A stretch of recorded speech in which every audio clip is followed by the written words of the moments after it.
Hello, Tucson. Are you fired up? Are you ready to go? Man, it is good to be back. It is good to be back in Arizona. It's good to be back in Tucson. And I appreciate y'all coming out the day before homecoming. As we landed, we saw Colorado's buses at the airport. And I know, Colorado's got a couple good players, but I also know you guys have beaten them twice in a row, so don't bet against the Wildcats tomorrow. Come on.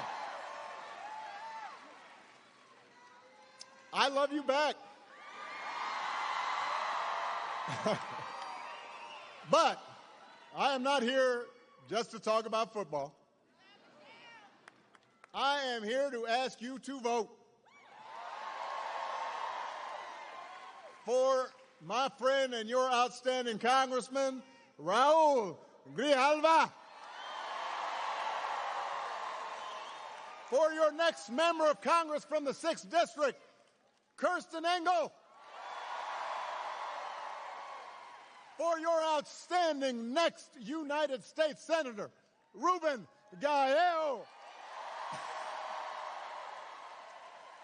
And for the next President of the United States, Kamala Harris.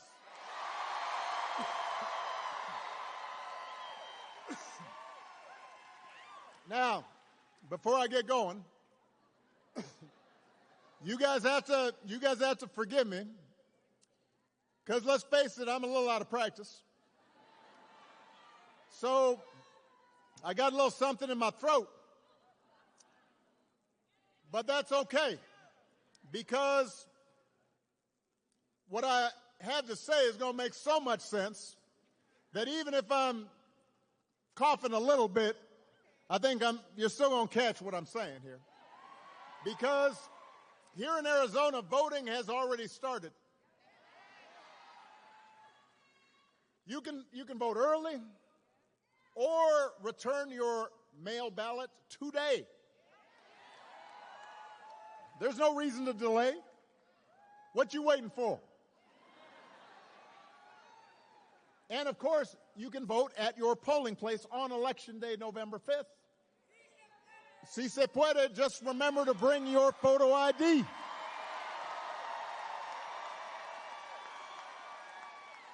And I think, as Ruben mentioned, si se puede.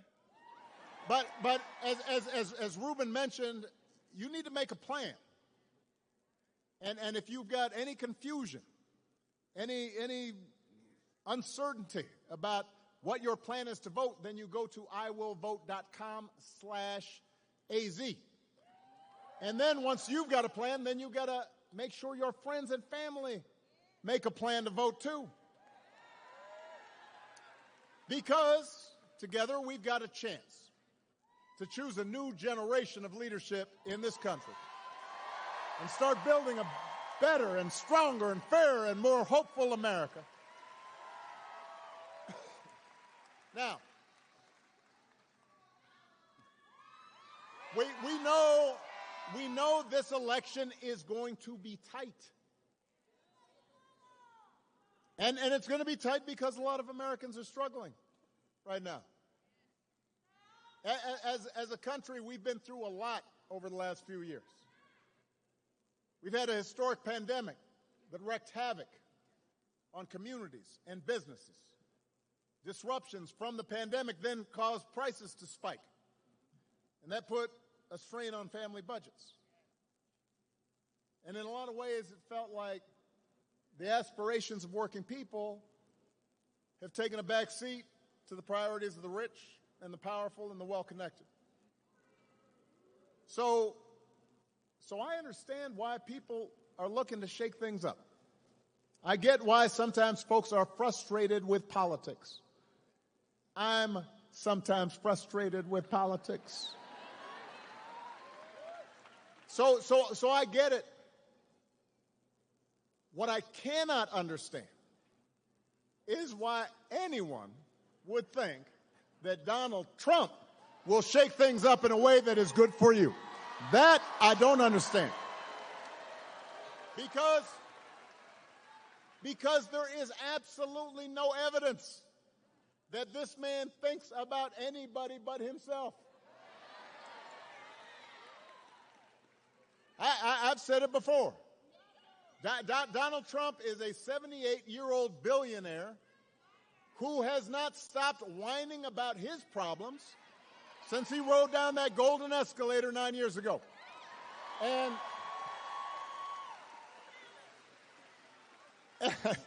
And when he's not complaining, he's trying to sell you stuff. He's got his gold sneakers. He's got the $100,000 watch. Says it's a Swiss watch, but nobody can actually figure out where in Switzerland was this thing made. He's got, this is my favorite. He's got the Trump Bible. Wants you to buy the Word of God, Donald Trump edition. His name's going to be on there, embossed, right next to Luke and Mark and Matthew.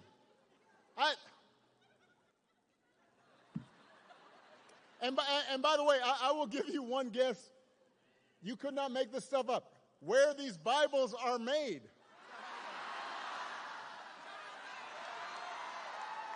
So, Mr. Tough Guy on China, except when he can make a few bucks, hawking his Trump edition Bibles. Come on, man. You can't make this stuff up. But he's doing it. And the reason he's doing it is because what he cares about is his ego and his money and his status. He's not thinking about you. Donald Trump sees power as nothing more than a means to his ends. He wants the middle class to pay the price for another huge tax cut that would mostly help him and his country club buddies. He doesn't care if he costs more women their reproductive freedoms because it won't make a difference in his life. Do not boo. Vote. They can't hear you when you boo, but when you vote, everybody can hear you.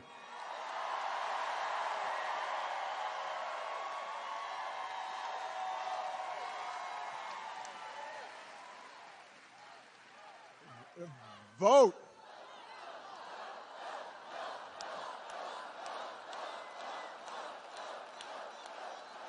Most of all, Donald Trump wants us to think that this country is hopelessly divided between us and them, between the, quote, real Americans, by which he means his supporters, and the outsiders who don't support him. Because having people divided and angry and aggrieved and resentful, he figures that boosts his chances to get elected. Now, so those are his intentions. I do have to point out that along with his intentions, there is also a question of his competence. Have you seen him lately? I mean, he is out there, he's given 2.5 hour speeches, just word salads. You have no idea what he's talking about. He's talking about Hannibal Lecter. He's talking about this. He's talking about that.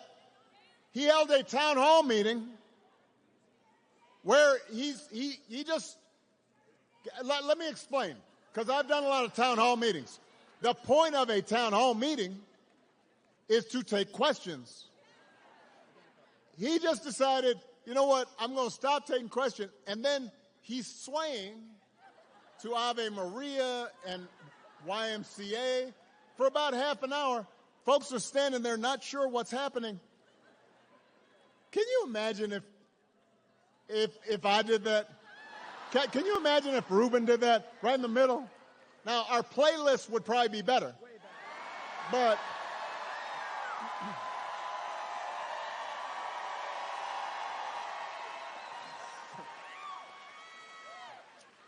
he called himself the father of IVF. I do not know what that means.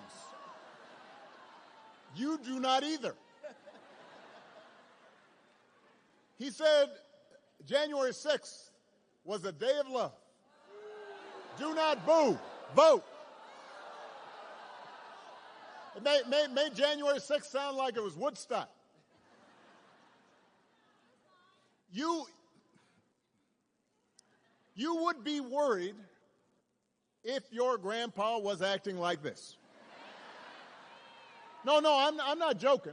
You would, right? You'd call up your cousins and you say, "Have you noticed?"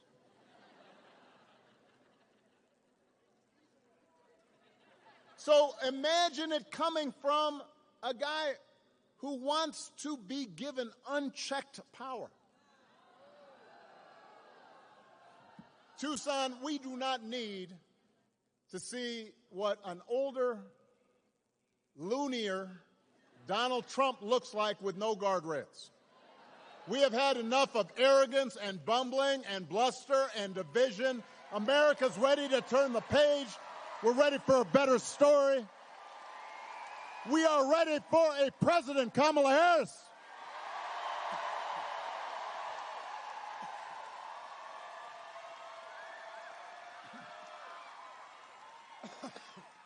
I warned you. I gotta go ahead and chant that.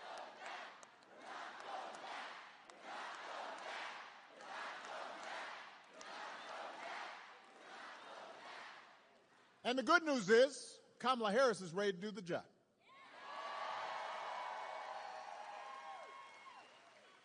This is a leader who has spent her life fighting on behalf of people who need a voice, who need a champion. Somebody who was raised in the middle class, believes in the values that built this country, worked her way through college in McDonald's, served with distinction in every office she has ever held, who is as prepared for the job as any nominee for president has ever been. That's who Kamala is. And in the White House, she will have an outstanding partner in Governor Tim Walz.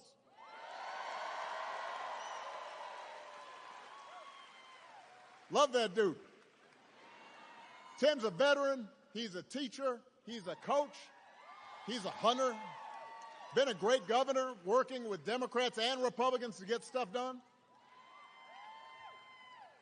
And I learned the other day, he can take a vintage truck apart and put it back together again, which is just cool.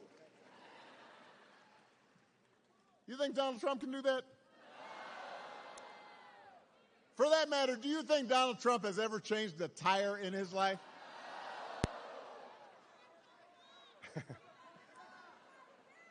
Yeah, you know, he's like having Jeeves change his tire.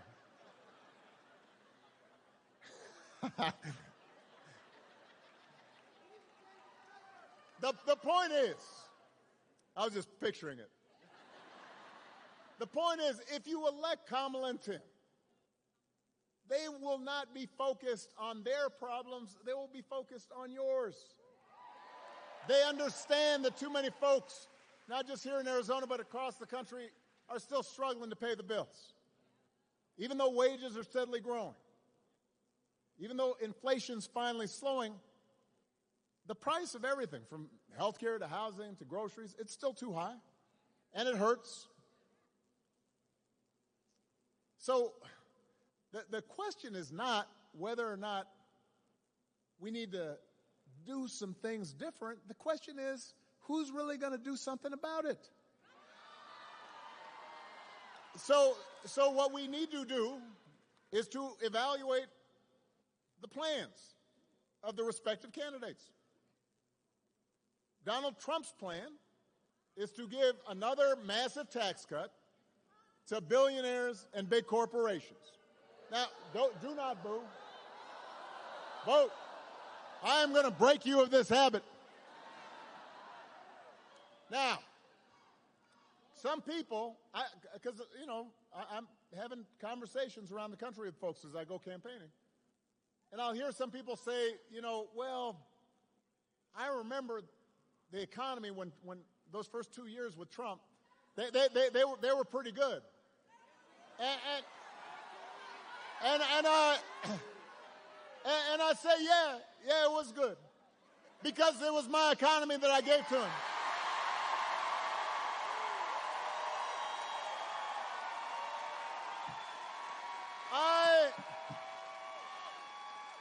I had spent the previous 8 years cleaning up the mess that Republicans had left me.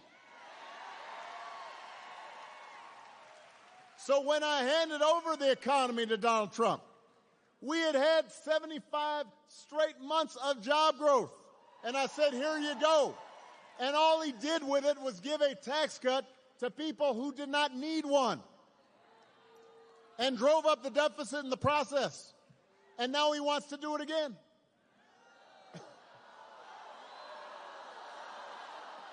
Now, wait. Now, in fairness, his other big economic plan is to slap tariffs on everything from food to TVs. Now, understand a tariff is any imported good, you just slap an extra cost on it. And if some other country's not playing fair in terms of trade, then you use it as a tool in your tool belt. But this is basically a Trump sales tax that could cost the average family almost $4,000 a year. This is not a plan to bring down prices. If you think prices are high now, Donald Trump's message is you ain't seen nothing yet. When it comes to health care, Donald Trump's got one answer, and that is end Obamacare. Get rid of the Affordable Care Act, even though 45 million people rely on it.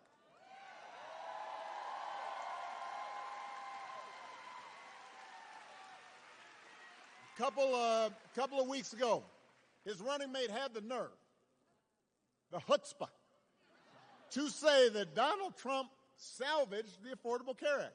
What? Donald Trump spent his entire presidency trying to dismantle it, and he couldn't even do that right. Thanks to John McCain, he didn't do it.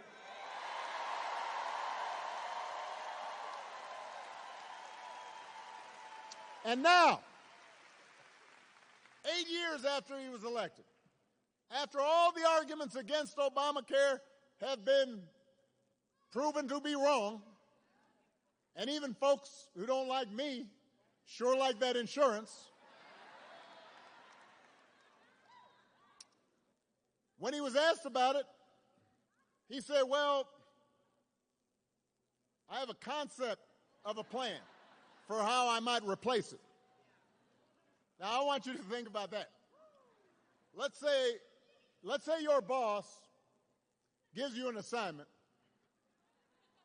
says she needs it by Friday. Friday rolls around, your boss says, so did you finish that project I asked for? Well, I haven't actually started, but I do have a concept of a plan. Students here at Arizona, you could try it with your professors. Now, papers due, and you just write on a sheet of paper, concept of a plan. You could try it at home. Honey, did you do the dishes? I have a concept of a plan to do the dishes. Haven't done them yet. How's that going to go over?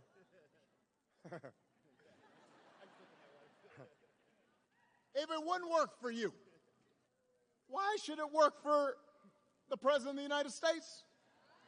But the good news is that Kamala Harris does not have concepts of a plan. She has an actual plan to make your life better.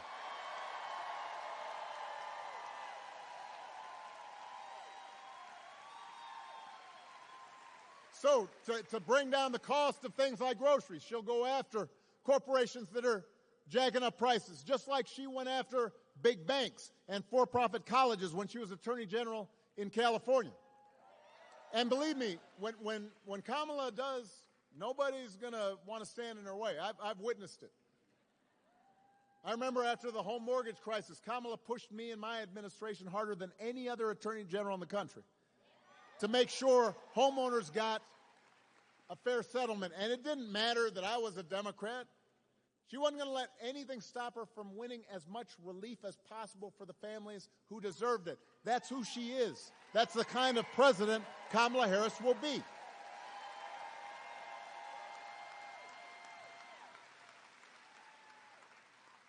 To lower housing costs, Kamala is going to cut red tape and work with state and local governments, as well as the private sector, to build 3 million new homes. Concrete plans. She'll give first-time home buyers up to $25,000 to help them with a down payment. Concrete plans. To lower health care costs. Kamala already worked with Joe Biden to take on the drug companies, bring down the cost of insulin, hearing aids, more than 50 prescription drugs. Ruben worked on that. He knows about it. And as president, Kamala will never stop working to limit out-of-pocket costs and protect your care. Concrete plans. That's who Kamala is.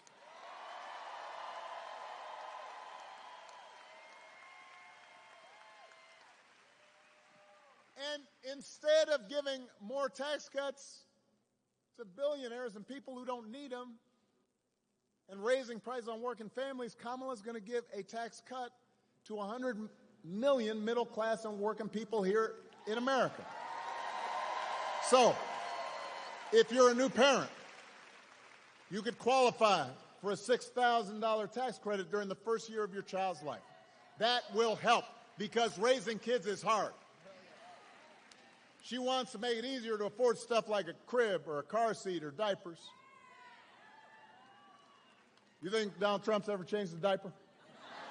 No. Jeeves, what is this?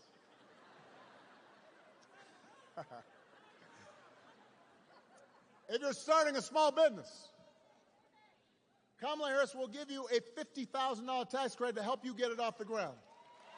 She believes in entrepreneurship. That's who Kamala is. That's what she stands for, not concepts of a plan, actual plans. Now, if you challenge Trump or J.D. Vance on these quote-unquote concepts, they'll fall back on one final answer. This is their go-to. After everything else makes no sense, they'll go, and it doesn't matter what the issue is, housing, health care, education, paying the bills. He'll blame immigrants. He wants you to believe that if you let him round up whoever he wants and ship them out, all your problems will be solved. Now, wait, hold on a second, because this is a serious piece of business. Arizona is a border state. You know there are real issues at the border. We can't pretend there are not. We are a nation of laws, and we are a nation of immigrants. We were built on immigrants looking for a better life. We also have to make sure that the system works the way it was supposed to, right? So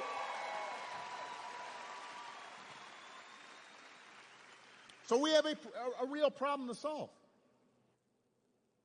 But remember, Donald Trump was president for 4 years. He likes to talk about Kamala being vice president for 4 years. We remember you being president, buddy, for 4 years.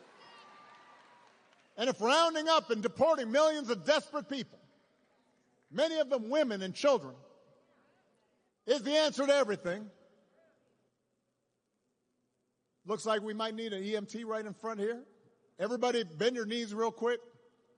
because sometimes when you stand too long, you get a little faint. She'll be all right. Just got to make sure, and drink something if you got it. All right? Good job, EMTs.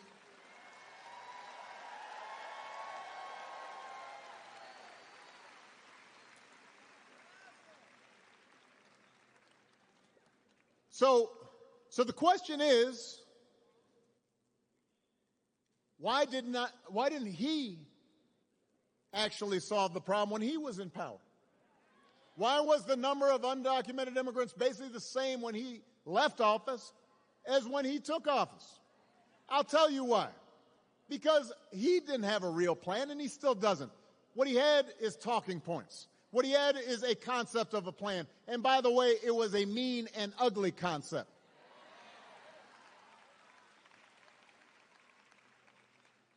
You know what would actually help bring order to the border and actually help fix our immigration system? The bipartisan deal that Kamala Harris supported, even though it was written by one of the most conservative Republicans in Congress, and Donald Trump deliberately lobbied against it and told Republicans don't vote for it because he figured that if you passed it, he would not be able to engage in the same kind of fear-mongering that he's been doing. He cared more about winning an election than he did to actually solve the problem. Vote.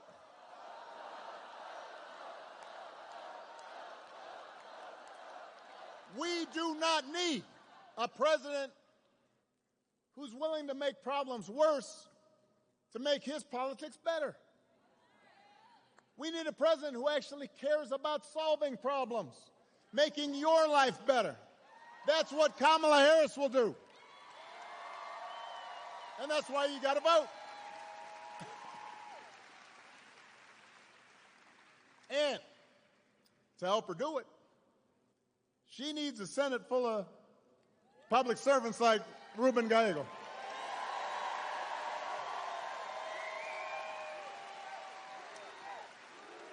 Ruben.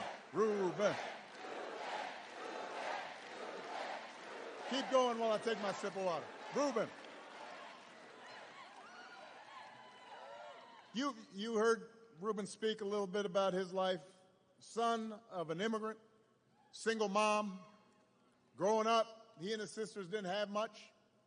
He worked construction, worked as a meat packer, anything to help his family. Later, he served in the Marines.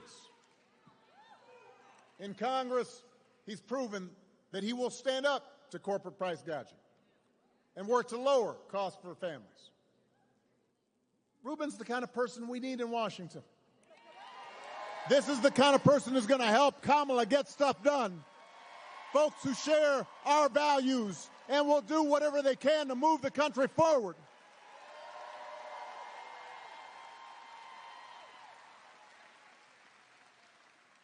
And him teaming up with Mark Kelly, man, that's a powerful 1-2 punch right there.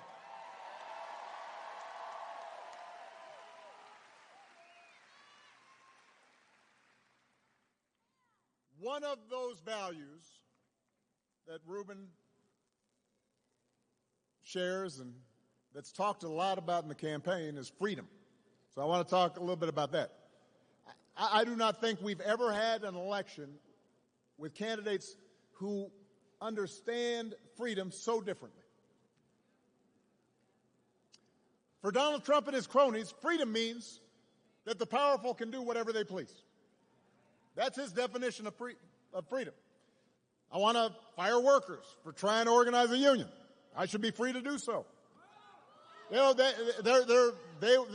they want the freedom to throw out votes if they lose an election. They want to control what women can and can't do to their bodies. In other words, for Trump, freedom is getting away with stuff. And it's like he said in the middle of the pandemic, when he said, I do not take any responsibility at all. I'm not sure any American president has ever uttered those words other than Donald Trump. I do not take any. People were dying. Hospitals overrun. I do not take any responsibility at all. That's his idea of freedom. I do what I want, and I'm not responsible for anything. We have a broader idea of freedom. We believe in the freedom to provide for our families if we're willing to work. The freedom to breathe clean air and drink clean water. The freedom to send our kids to school without worrying if they'll come home safely.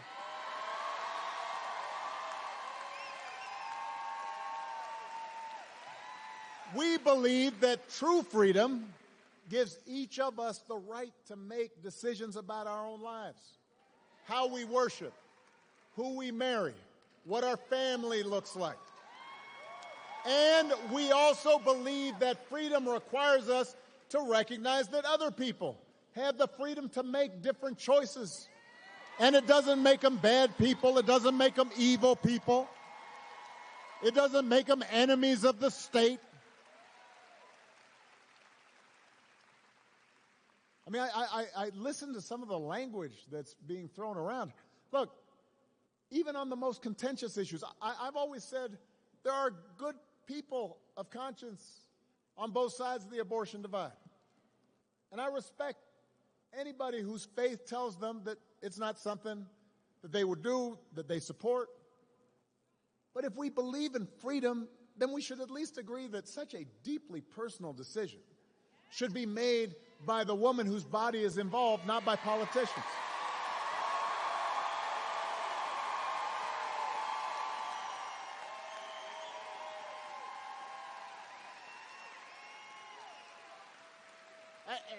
And it's been fascinating to watch Donald Trump just try to tie himself into a pretzel on this issue because he sees that what his party has been doing is unpopular. And so when he ran for president the first time, he said he would support punishing women who got an abortion. Punishing women. Then a couple weeks ago, he tells women he'll be their, quote, protector. I will tell you how he protected you, quote unquote. He handpicked 3 of the Supreme Court justices who overturned Roe versus Wade. He bragged about it. And now there are Trump abortion bans in 20 states, many of them with no exceptions for rape and incest. And he's out there saying, well, you know, everyone wanted it this way. Really? Donald Trump may be confused, but let's be clear about what's at stake here. If you send Ruben Gallego to the Senate, he'll vote to restore the reproductive freedom that women had for nearly 50 years. And if Congress passes that bill, Kamala Harris will sign it into law.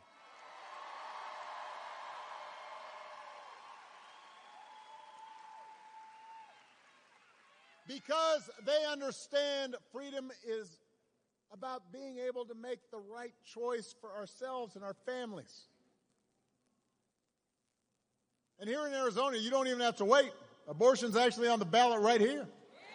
You have a chance to vote yes on Prop 139 and put women, not politicians, back in control of their personal medical decisions.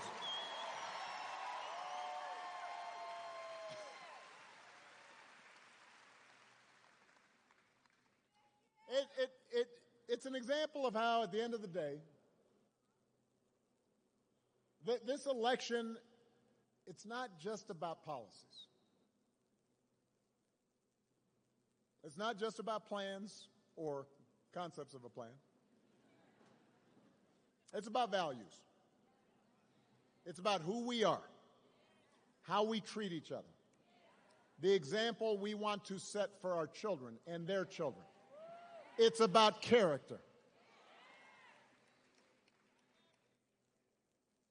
Some of you know that when I was growing up, I didn't have a father in the house.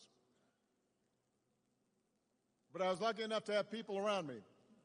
A stepfather for a time, my grandparents, teachers, coaches, and most of all, my mom, who taught me the difference between right and wrong, who showed me what it meant to have integrity and to be honest, and to be responsible, and to work hard, and to treat other people the way I wanted them to treat me. And I suspect most of you grew up the same way. And I wasn't perfect right off the bat. And sometimes I didn't live up to those values, and I made mistakes. And I tried to learn from them.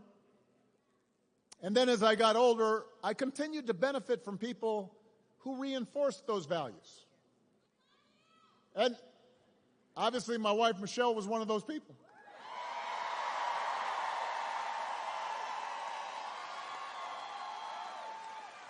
She's still trying to make me a little bit better.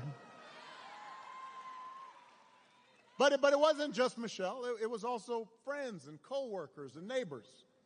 And even political opponents, people on the other side of the aisle.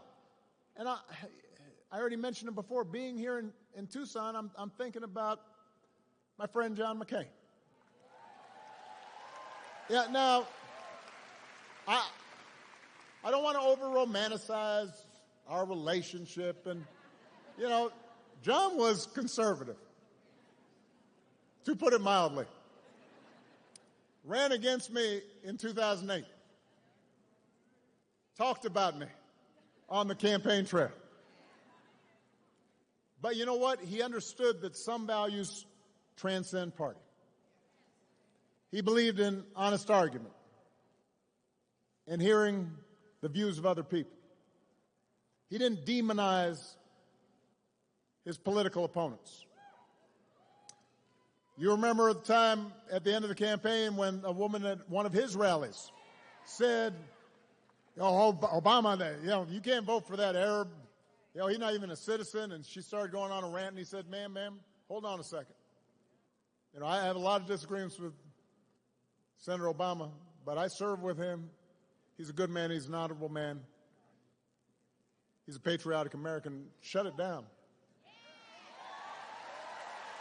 He knew that if we get in the habit of bending the truth to suit political expediency or party orthodoxy, our democracy can't work. The man had character. People like Gabby Giffords and Mark Kelly have character.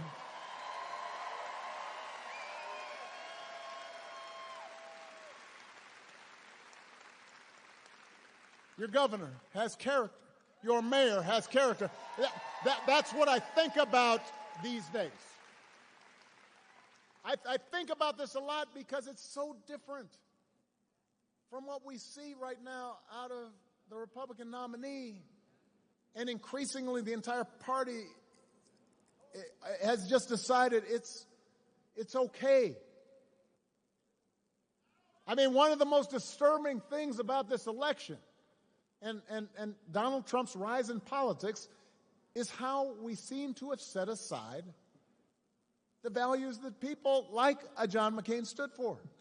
Values we were taught. A few weeks ago,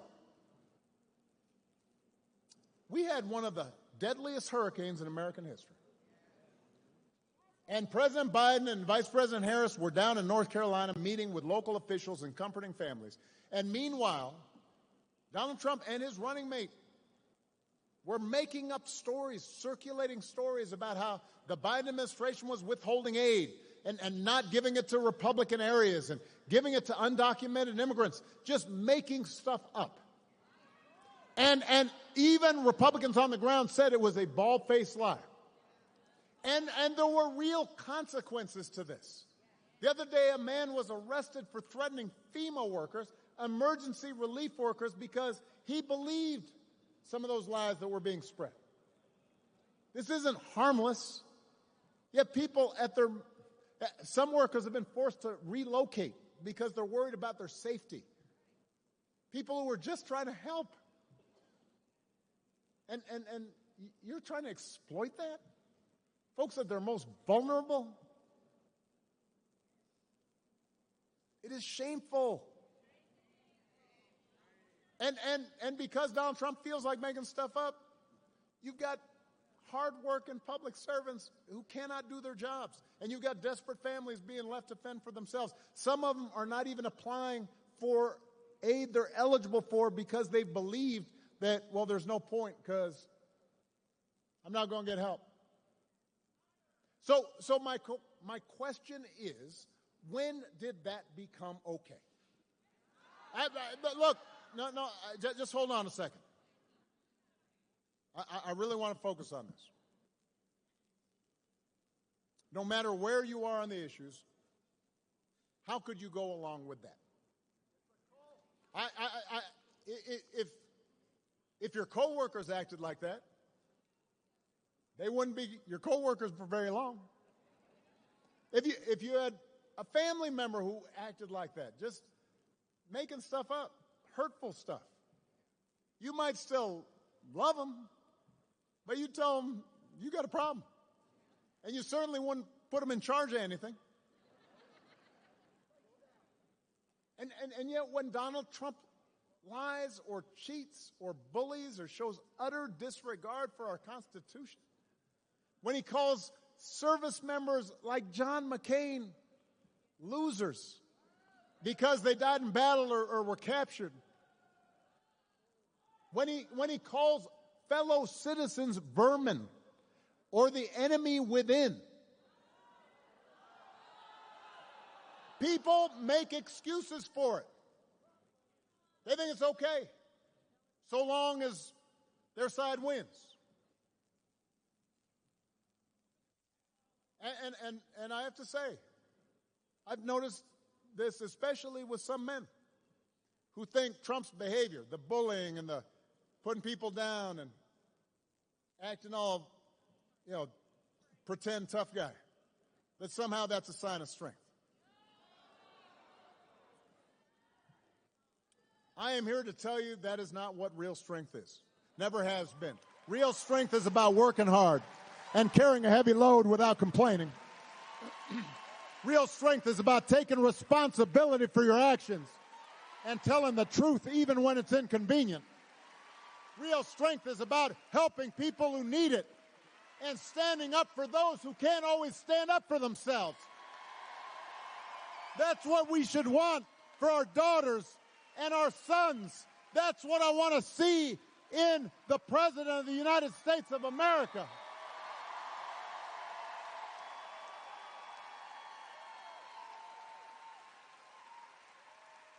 And the good news is that you have a candidate.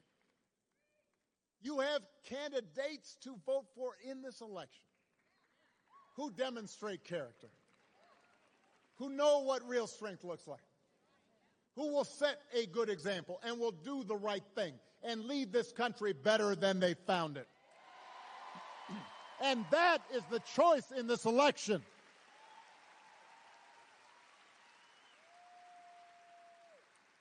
So, if you are talking to friends and family and neighbors,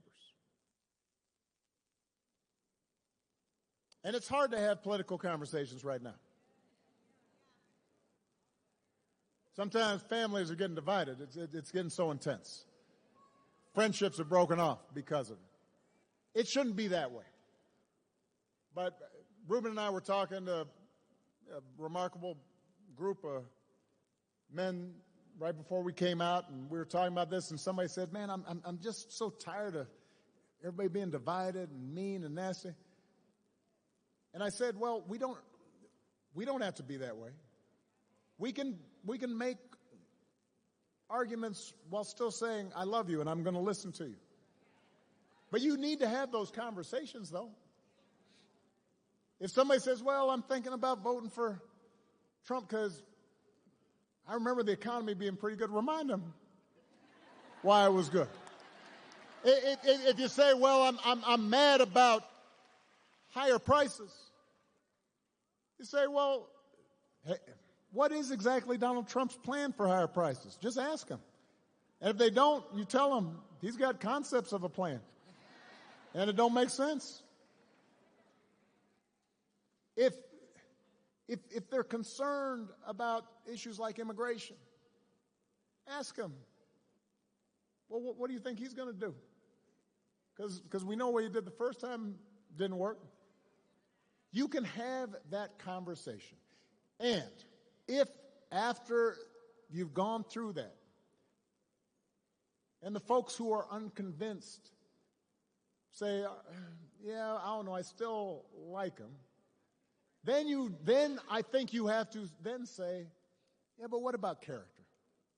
What about values? Because that matters. It's not just policies are on the ballot. Don't vote for somebody who does not respect you. Don't vote for somebody who makes fun of people because they're not like them. Don't prey on people who are weaker than you. It's about values. It's about character. So whether this election is making you feel excited or scared or hopeful or frustrated or anything in between, do not sit back and hope for the best. Get off your couch and what? Put down your vote and do what? Vote for Kamala Harris as the next president of the United States. Vote for Tim Walz as the next vice president of the United States.